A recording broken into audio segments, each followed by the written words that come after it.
So I recently went to a giant grocery store and I got some foods here. As you can see in this picture, their ground beef was on sale. So I was able to get two packages. So it was a minimum of two packages, 3.49 a pound. So I think they're both like around 3 pounds or something like that. The packages. So I got a pretty good deal there, 3.49 a pound. And then I got some fermented foods that I'm going to be um, using as kind of like condiments or whatever with my meat. So I'll show you a little bit later how I do that. But good culture cottage cheese, the best cottage cheese I've ever seen. Very, very clean. It is, first of all, it's comes from grass-fed cows, right? So they're 100% grass-fed. No really filler ingredients or any of that kind of stuff. Um, and they have live and active cultures for through the fermentation process. That's a key thing. Like if you're looking to do something fermented to help with your gut, you want to find something that has live and active cultures in the ingredients list. So Good Culture has three different kinds that I've seen of the cottage cheese. They have the 2%, which is considered low fat, 4%, which they consider their whole milk fat, and then they have a 6% that is called double cream. I have not been able to find the 6% by me. It's always 2%, 4%. So actually here, the two that are 2% is what I got from Giant. Then I went on my way home to Walmart neighborhood market, and they happened to have some of the Good Culture in stock, and they had 4%. So I got three of the 4%. Also, I got some Greek whole milk yogurt. It's plain. It's very pretty clean there, and something that I usually don't see by our house, at least, is the whole milk version of Greek yogurt, which I thought was pretty cool. And then I got some goat yogurt. Again, it's plain and pretty good stuff there. All of those say live and active cultures in the ingredients, by the way. And then the sauerkraut I got there from Giant, same thing, live and active cultures, which is a key thing that you really want when you are looking at fermented foods to try and help with your gut and so forth, right? All right, so why do I do that?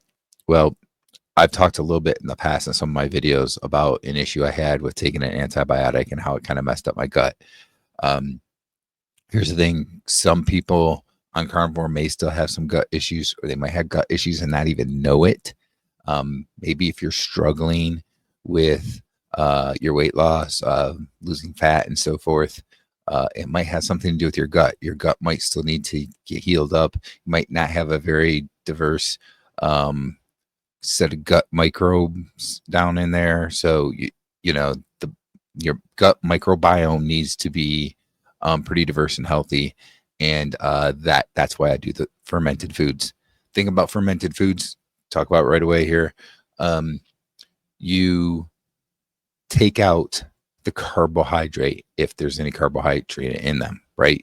For the most part. So like sauerkraut that doesn't have any carbohydrate really to it. If you're going to take some other vegetable and ferment it, it'll take out most of the carbohydrates, if not all of it. If you're fermenting yourself, then you can be sure that if you fermented it long enough that all the carbohydrate is removed from it. You're also taking out any of the plant toxins. So, lectins, oxalates, whatever there is, that whatever toxin is in there, that gets taken out during the fermentation process. So this is a fermented food with live and active cultures is a very clean thing that doesn't, in my opinion, go against what you need for carnivore, and it's going to help your gut better than what you will get from carnivore. Anybody that talks like Dr. Wise on YouTube or anywhere else about the gut, and they're very more of like an expert in that area, they will tell you that you can use these fermented foods that will make your gut that much better. That's one of the things that we're not getting with the carnivore diet that people used to get when they were eating meat all the time years and years ago. But because of different safety standards, there's really nothing there anymore that is, a live and active culture, essentially, with the meat. We used to drink just regular water, unless you're drinking like your own well water that may possibly have some of that, um, or water that's like bottled water, but it is, from a stream, that type of thing. If you're not taking any of those things, you're probably not getting anything in your water as well. So something else that I didn't list there that I do want to start doing is a little bit of kefir as well, but I didn't have that in that picture. I didn't buy any yet.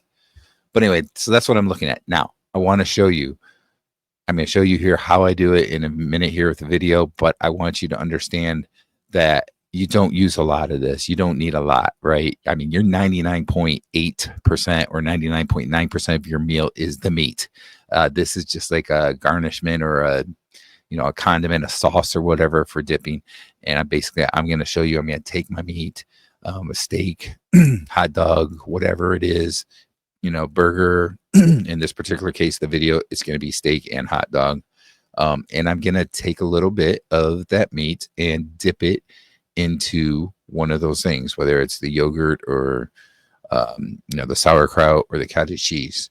And then I'm going to eat it with that little bit in there in the meat. Excuse me. I'm going to eat it there. And, with the live and active cultures, that's going to go down and help my gut. And there's just a little bit on my plate. Like a normal self-serving serving size of single serving of yogurt is probably at least 5 or 6 times more than what I'm going to have on my plate. So this is not a lot. It's just a little bit. But let's go and look at the video and you'll see exactly how I eat it this way. So I wanted to show you really quick how I incorporate fermented foods into my meal. And it's probably not quite like you think, but so here's a plate that I have 3 different things. I have cottage cheese, goat yogurt, and some sauerkraut. And so basically what I'm going to do here is I'm going to dip my meat into that as like a condiment. So I'll show you here really quickly. I'm going to take some steak.